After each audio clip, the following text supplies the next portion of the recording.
Hola a todos, muy buenas, yo soy Eduardo, esto es eduardocollado.com. Hoy capítulo número 225, pero lo importante de hoy no es que sea el capítulo número 225.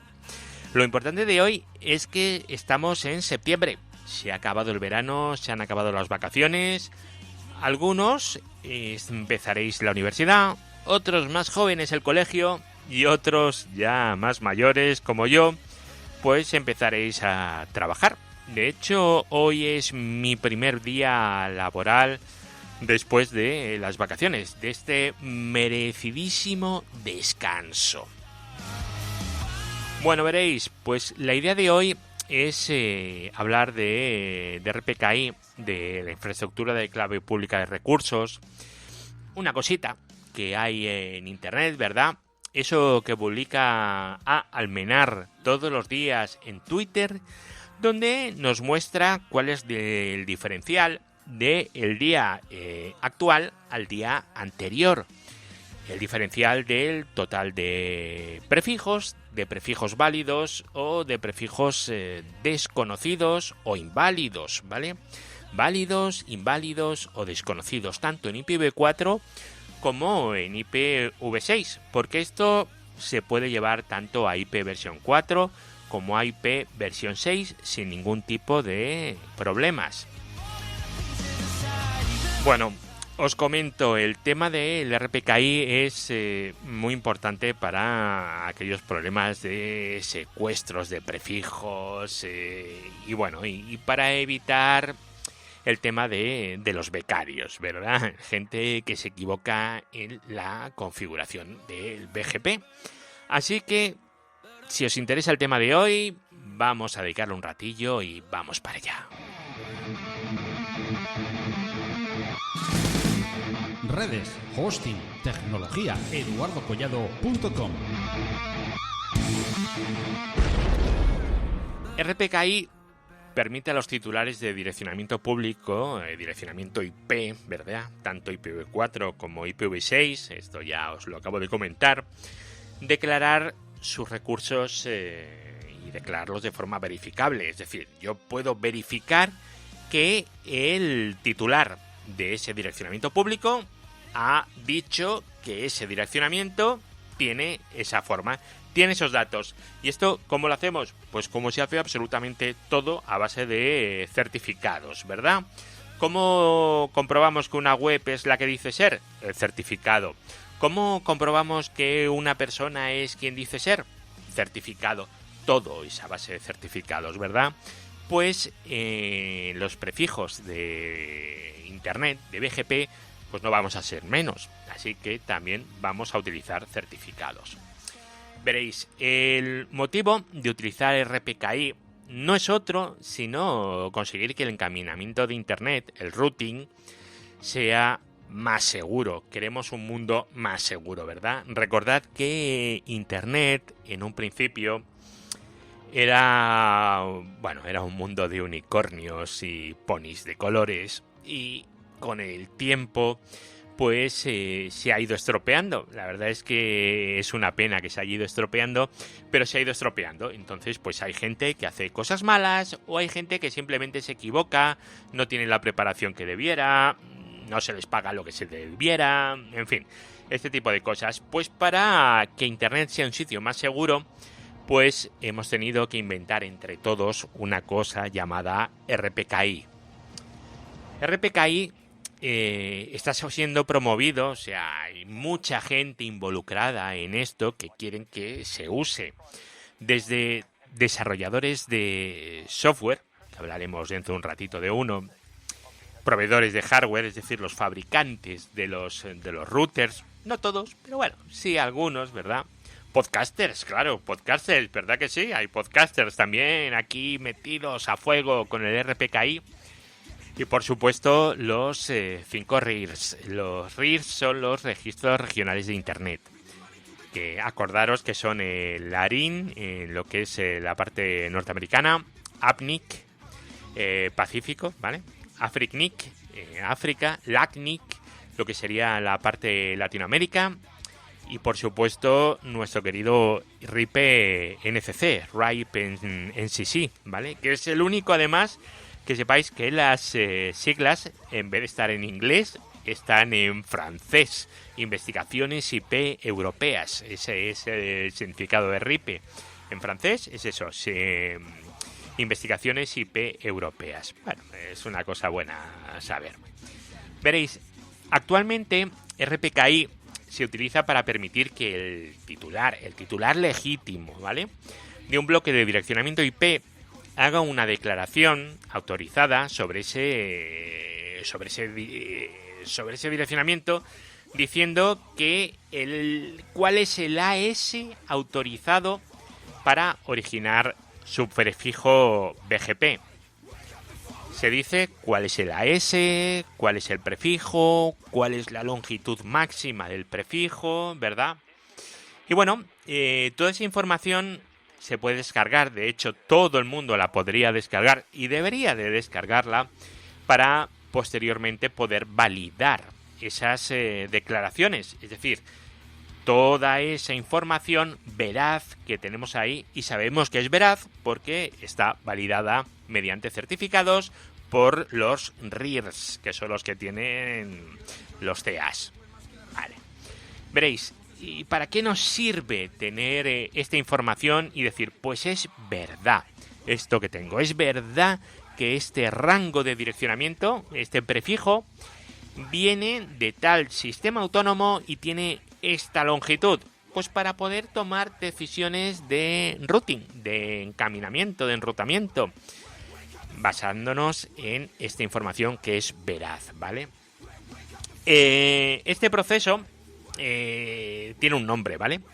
Que es el Route Origin Validator. Es la validación del origen de la ruta, el ROV, R-O-V, que tiene nombre de supositorios en España, pero bueno, que lo sepáis. ROV, Route Origin Validator. A ver, el objetivo final del RPKI no es más que proporcionar la validación de los prefijos en Internet, que es lo que ya hemos dicho antes. Pero antes tenemos que saber qué es el ROA, el Route Origin Authorization, la autorización del origen del prefijo, de la ruta, ¿vale? El ROA es, la definición nos dice que es la declaración firmada en la que está un prefijo, la longitud máxima del prefijo y el ASN de origen. ¿Esto dónde se firma? ¿Me voy a un notario? Pues no, veréis. El ROA es una cosa que podemos validar en la web del LIR Portal, en RIPE NCC. Todos aquellos que seáis LIRs tenéis un acceso al LIR Portal, que es una web de RIPE, donde tenéis ahí vuestros datos, vuestros prefijos y donde podéis poner los ROAs, donde los podéis validar. Pues se hace ahí, ¿vale? En la web del LIR Portal. Y cuando nosotros vamos al LIR Portal, nosotros ponemos los prefijos que nos han asignado, evidentemente, y los podemos tener en 3 estados: desconocidos, inválido o válido. En fin, tenéis que seguir el procedimiento, porque hay un procedimiento para ello, para que sean siempre todos válidos. El problema de esto es que es una cosa que vais a hacer 1, 2 o 3 veces en la vida, no lo vais a hacer más y luego se os va a olvidar. O lo vais a hacer solo si vais cambiando de empleo. Porque añadir más rangos de direccionamiento a día de hoy, ya os digo yo que va a estar complicado. Pero bueno, oye, nunca se sabe. A lo mejor os dedicáis por ahí a comprar direccionamiento. La verdad es que no, puede ser cualquier cosa. Vamos a ver, una vez que ya sabemos qué es el ROA, que es simplemente entrar en el LIR Portal y validar nuestros prefijos, ya podemos empezar con el RPKI. En el RPKI, los certificados de los recursos dan fe de la asignación por parte del emisor de direcciones IP o números de la AS, ¿vale? O sea, el que nos ha dado las direcciones IP y los números de AS. Ese es el que da fe. ¿Quién da fe? Pues estamos entrando en el LIR Portal de RIPE. En nuestro caso, en Europa, va a ser RIPE. RIPE es el que dé fe. Si estuviéramos en, yo qué sé, en Marruecos, pues sería Afrinik. Si estuviéramos en Panamá, pues sería Lacnic. Si estuviéramos en Canadá, pues sería Arin. En fin, depende de en qué ubicación del mundo estéis, pues os va a validar un RIR diferente. Yo siempre voy a hacer los ejemplos y voy a hablar siempre de RIPE, pero todo lo que diga de RIPE es extrapolable a cualquiera de los otros 4, ¿vale? ¿Por qué es extrapolable? Porque hemos dicho que nos lo tiene que validar nuestro RIR. ¿Por qué? Porque en RPKI se hace una estructura, hay una estructura de certificados y el que tiene el CA, ¿vale? Es el RIR.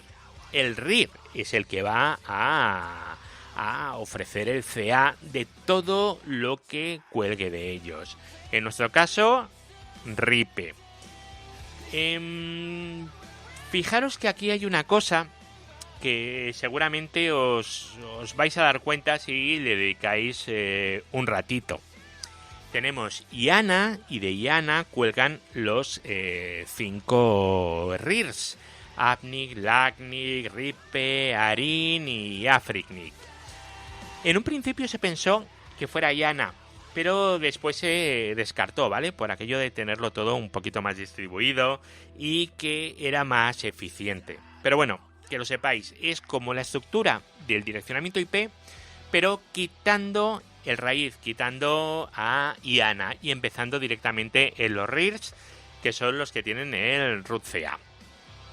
Bueno, otra cosa que tenemos que saber también es que los certificados digitales que vamos a utilizar en RPKI están basados en X509. X509. Esto es otra cosa también curiosa, porque X509 son los certificados que se suelen utilizar para autenticar individuos o personas o webs incluso, ¿no? Y RPKI, ¿qué pasa? Pues que no hay información de identidad. Simplemente decimos si es válido o no es válido, ¿vale? Pero bueno, oye, es lo que se ha decidido. Y otro tema también a saber cuando hablamos de RPKI es BGP, nuestro protocolo de routing favorito. Pero bueno, hemos hablado de BGP yo creo que ya en varias ocasiones, ¿verdad? Así que no vamos a volver a hablar otra vez sobre BGP, sobre el proceso de selección de ruta. No hace falta, ¿vale? Os podéis ir al blog eduardocollado.com y usad el buscador abajo a la derecha y ahí tenéis pues lo que queráis de BGP. Ahí tenéis de todo lo que hemos hablado, porque en 225 capítulos hemos hablado de BGP de un montón de cosas. Bueno, pues llegados a este punto en el que ya sabemos cuál es la estructura de los certificados, que es la del RIR, el LIR, ¿verdad? También sabemos que se utiliza en BGP, también sabemos que utiliza X509 y también sabemos para qué sirve. Ahora lo que tenemos que saber es cómo vamos a securizar BGP, o mejor dicho, a securizar aquello que hemos aprendido por BGP. Tenemos que saberlo, ¿vale? Porque RPKI nos va a servir básicamente para validar si una ruta o un prefijo, mejor dicho, es de quien dice ser o no. Para evitar, entre otras cosas, acordaros de todo el tema de secuestros de prefijos de BGP o BGP hijacking, se llama en inglés. Acordaros de aquel ejemplo, por ejemplo, en el que alguien levantó el rango de YouTube y todo el tráfico de YouTube se fue contra un operador en Pakistán. Bueno, pues eso, si se hubieran validado los prefijos y RPKI hubiera funcionado correctamente, eso nunca habría pasado. Tened en cuenta también una cosa, que es que si vosotros tenéis un prefijo y estáis anunciando un /22, por ejemplo, que es una cosa muy común, estáis anunciando un /22 y yo anuncio ese mismo prefijo pero con 2/23, ¿qué ocurre? Pues que mis prefijos son preferibles porque tienen una máscara más restrictiva. Con lo cual el tráfico ya no va a ir por vosotros, va a ir por mí, a no ser que esté validado ese tipo de tráfico, ¿vale? Ese prefijo. Y que esté validado de dos maneras. Que el AS sea el bueno y ¿qué más? Y lo otro es que la longitud de la máscara sea adecuada. Voy a contaros un ejemplo, ¿vale? Vamos a poner un ejemplo y así va a quedar un poquito más claro. Vamos a imaginar que hoy recibimos el tráfico del prefijo 217.18.32.0/22, generado en el mundialmente famoso AS 15954, es decir, el de Tecnocrática Centro de Datos, el mío. Vale, vamos a ver el ROA. ¿El ROA qué nos dice para este prefijo, para este rango? Bueno, pues el ROA nos va a decir cuál es el AS que lo genera. También nos va a decir cuál es el Most Specific Length, o sea, la máscara permitida. Y nos va a decir el prefijo en sí, ¿no? Vale, vamos a ver. El prefijo es 217.18.32.0. Coincide. Bien, vamos al siguiente. La máscara /22 y yo tengo /20. Malo. ¿Qué más? Luego el AS es el 15954. Bien, eso está bien. Pero el prefijo que recibimos es un /22 en vez de un /20. Así que aquí tenemos un problema, ¿verdad? ¿Y qué ocurre si pasa esto? Pues que si el prefijo que recibimos no coincide con la información del ROA, la ruta va a ser inválida. Y nuestro router, lo normal es que la desprecie, la tire y no la use.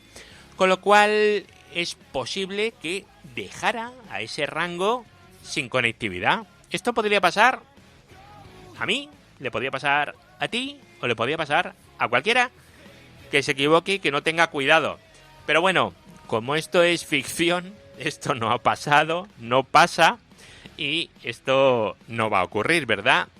¿Y esto a quién le va a pasar? Esto le va a pasar a alguien que tenga un error de configuración, ¿vale? Entonces, pues así se dará cuenta.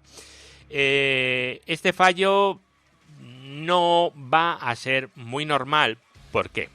Porque si tú le dices al Lear Portal que vas a anunciar un /20, se supone que es porque vas a anunciar un /20. No te vas a dedicar a anunciar /22. Pero bueno, esto os puede pasar, ¿vale? Que vosotros digáis, estoy anunciándolo todo bien, pero no se ve desde fuera. No se ve por el ROA. ¿Por qué? Porque tú en el ROA has definido un prefijo y estás anunciando otro prefijo diferente. Así que cuidadito con ello. Vamos a poner otro ejemplo. Vamos a suponer que ese mismo direccionamiento, ese mismo prefijo está llegando, pero nos está llegando con un /20, todo perfecto, todo igual, todo fantástico, pero está siendo originado en el AS 1234, que obviamente no es el bueno, ¿verdad? Este no es el nuestro. Este no está definido por el ROA. ¿Aquí qué va a pasar? Pues también vamos a tener el prefijo inválido. ¿Y qué va a ocurrir al tener el prefijo inválido? Pues que se va a descartar.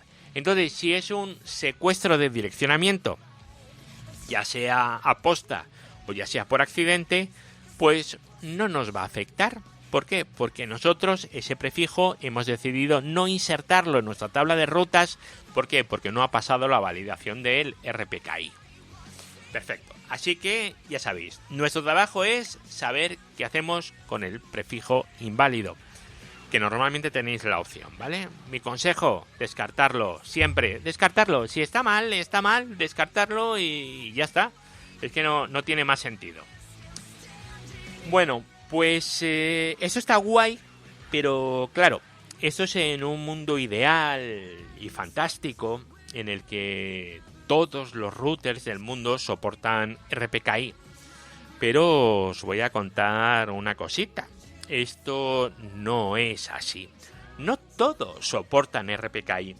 De hecho, a día de hoy, los que soportan RPKI todavía son una minoría, son pocos. Entonces, pues todavía le queda un poquito al RPKI para empezar a ser totalmente útil y decir que ya tenemos una internet segura.